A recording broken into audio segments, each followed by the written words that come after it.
Hey everybody, your old pal Monster Bait here. On today's episode of Bigfoot Diaries, I'm going to introduce you to what I like to call Area 2. Now, this is an area that I've been working with for about 2 years, so once I get out there, I'll show you around, show you where we've had things happen, and how it differs from the site that you saw in the Exploring with Josh episode and the other Bigfoot Diary episodes. So, here we go.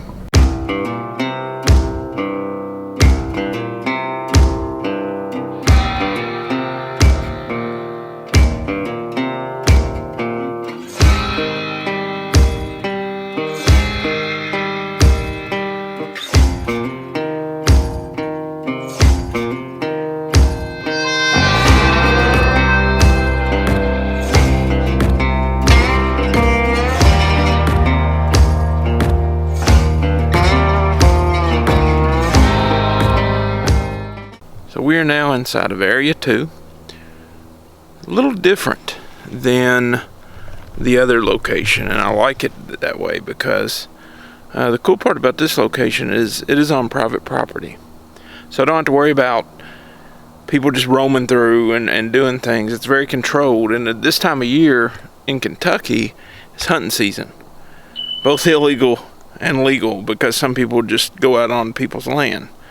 So I like it for the fact that it's a little more private, and I've had a lot of activity here. And as I get in, I'll show you some of the areas, and I'll drop in those clips from my previous just documentation videos that I take when I went out in the woods for years. And I'll show you some stuff that we got out there. So let's see what we can find.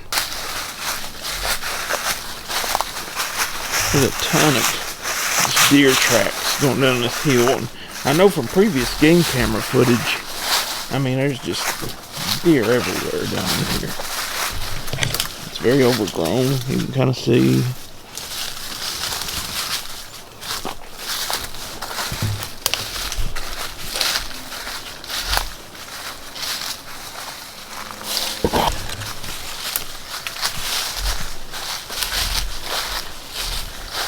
Now the cool thing is I still have bait stations down here.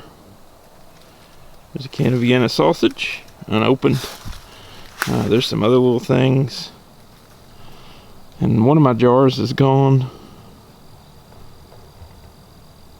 I don't necessarily recommend baiting a place that you're working with unless you want that type of activity.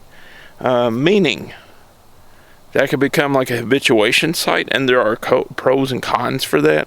Some people say it's a good thing to feed them. Some people say it's a bad thing, and then you're going to draw in other wildlife. Whenever I would bait, it would be in a manner that I knew that whatever was taking it was not just any animal. I mean, of course, raccoons and stuff are going to get things, but for the most part, it had a purpose, and I had some very good luck with peanut butter jars that were sealed and closed, and they would vanish and then they would reappear, and I'll show you some of that stuff. I'm gonna look over here. So we got like a stump break here.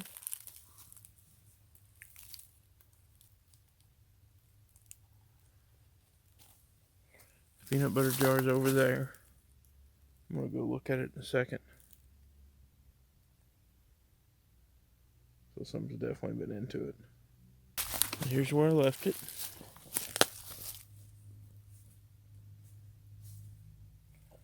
You know, the crazy thing is, there's no animal tracks by the peanut butter. I mean, if you were to think this was a logical, like, animal, there would be tracks, I would think.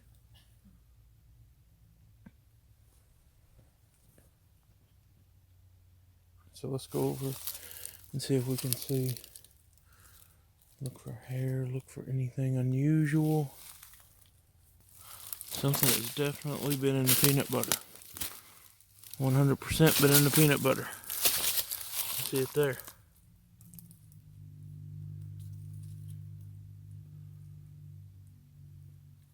So I'm gonna set the peanut butter up. So the peanut butter's here, okay? There's peanut butter on the stick. Peanut butter on the stick. Something has used this stick to get into that peanut butter.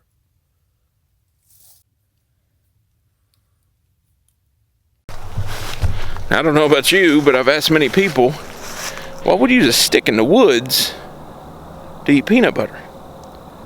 People say, a monkey? There's no monkeys in Kentucky, is there? What else could it be? Bigfoot, maybe? Sasquatch? The Kentucky wild man? I don't know. But it's interesting.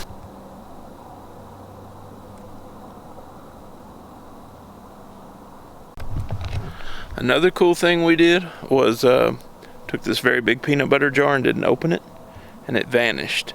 And we found it in the middle of the woods with probably halfway full of water, totally clean. And I think it was being used as some type of water catch. I'll show you that too. Peanut butter jar. The lid is loose, but in there. Bigger one. I see the peanut butter jar lid.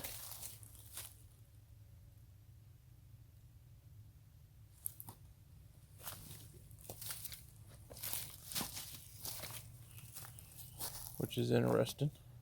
It's the big jar. It wasn't open at all. The big peanut butter jar was not open at all. And it was in that tree. Well, we found one of the jars out in the middle of the woods, close to where the knocks were. And I'm gonna try to get in here to it. There's the jar, the big one. The big jar. The one that's sitting perfectly upright and it's clean. 50 yards uphill.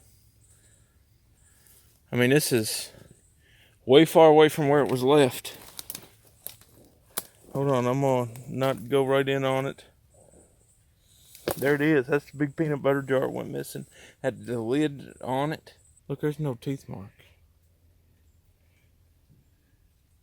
Yeah, there's scrape marks on the outside of the jar. But there is a definite... How the hell would something carried that? I don't like to leave trash in the woods, so if something does not eat whatever it is, then I'll take it out, throw it away. Anything that I bring in, I take out. That's just being good to the environment. So this little fella, and he's been chewed on and pulled on, and he's a pig.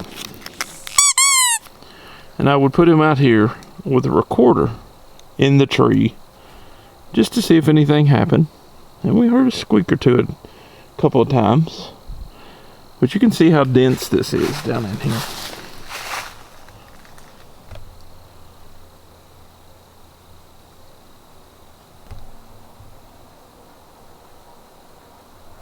Now let's talk a little bit about why I chose this area. Every area that I pick to research in has a purpose. It has a history. In this circumstance, it's been researched for years. A man by the name of Phil Spencer, he actually did a documentary called Wild Man of Kentucky, The Legend of Panther Rock, something of that nature. I'll drop the YouTube link in the description here. Now, kind of a disclaimer, I'm in it, but it was years ago.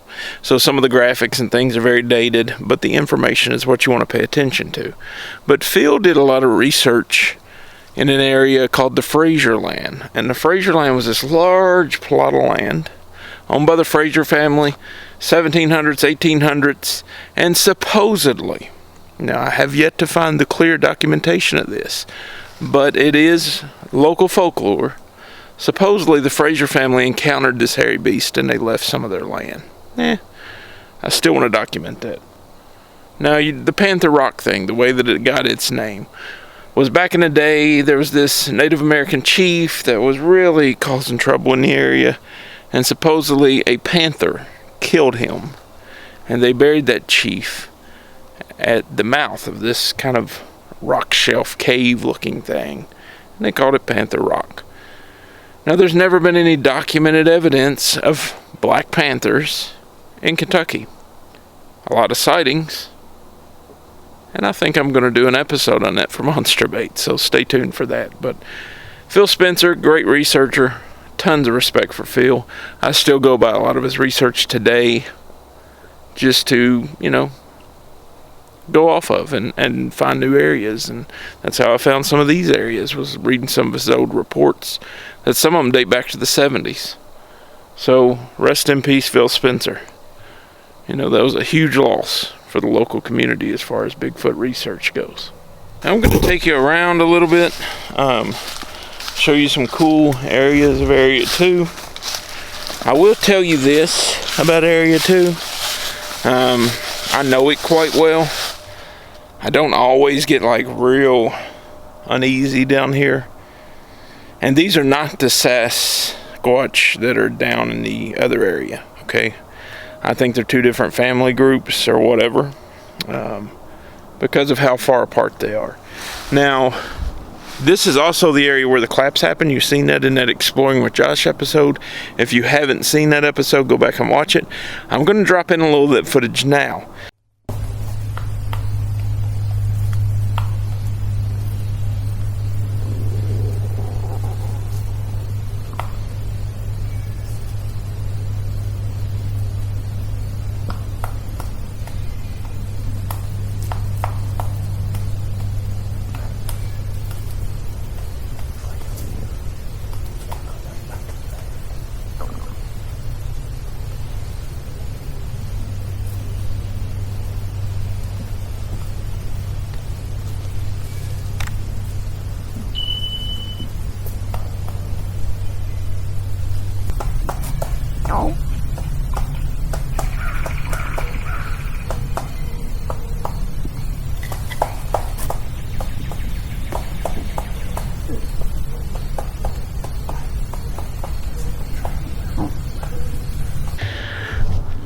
The collapse actually occurred right over in that area, okay?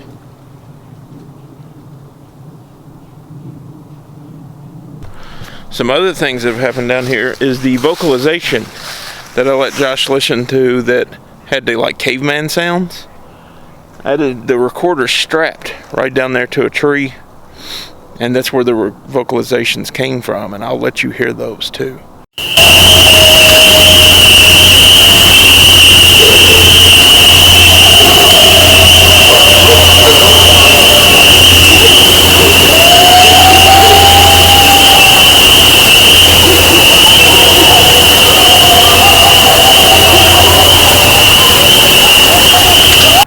So I'm going to drop in a little footage as I show you around of other things that have happened down here over the years.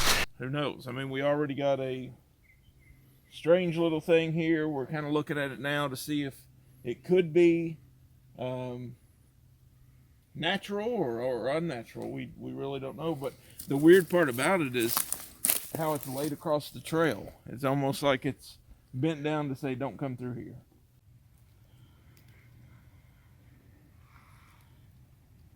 Here where I'm looking at it, you can see the toes. Yeah, I see it.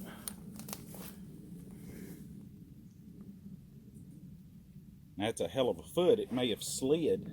I bet you that's what it was. I bet it slid. But it's fresh. Because look at that. You see that?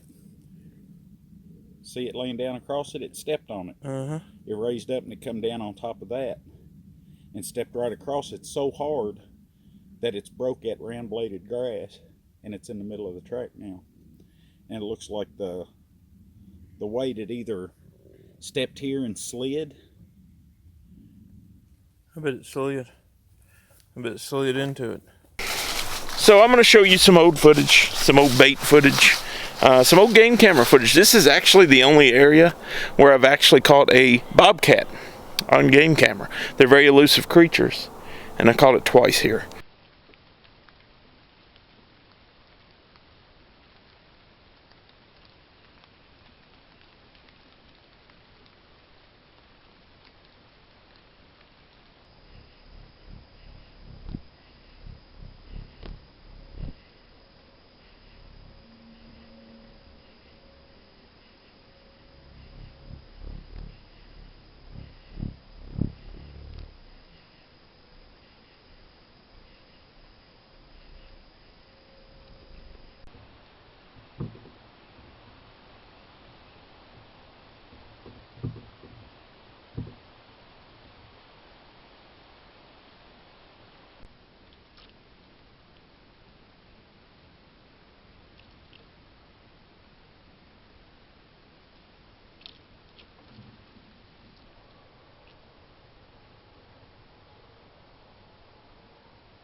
A little bit about the land of Area 2. 2 hills into a valley where a creek is. That's been dammed up by beavers, so there's not a lot of running water. Now, this was also an area where I was down. I heard a wood knock up the hill. I knocked back like, oh, let's knock. That's what we're supposed to do in the woods. We're supposed to knock with a stick on a tree. Then I heard another knock behind me. So they were trying to tell where I was. Got a little uneasy then. So it was time to go for that day. But that's why I'm not a big fan of knocking or whooping, because we don't know what message that may send. Now, we will be coming back down here quite frequently. I will be putting another game camera out down here, and I'll show you what those are, but I've got to get another game camera first. My other one kind of crapped out on me. I had 2, and the other one just kind of died. So, got to get another game camera. So, if you donate your funds, or any funds from the channel, will help get another game camera for us to explore more. See, it gets really dark down in here because of all the trees and things like that. Now again, this is on private land, so I don't have to worry about a lot. The landowners know who's here. I actually have to go by their house to get into the land, and they know what I'm doing. They actually knew Phil Spencer. So it's a cool area. It's one of my favorite little spots. It's one of my little secret spots because it connects to a wider plot of land that Charlie Raymond has worked on for years. And I always call this like the pass-through. And I almost think that sometimes with some of the tracks that I've seen, which I'll drop in those as well, they're juveniles. They're younger ones or smaller ones. So, we'll be coming down here now. So there'll be Area 1 and Area 2. That's what we'll be doing for Bigfoot Diaries. And I'll make sure to let you know which area it is. And I'll show you game camera footage and things like that. So, thank you very much for watching today. That's pretty much all I have. I'm going to let you get caught up on Area 2 with some of the older footage. So, leave us a like, share, subscribe. Thank you for the support of the channel. And until next time, remember, the monsters are not just under your head. Wait a minute, that don't work. Back up, rewind. The monsters are not just in your head or under your bed. They're everywhere.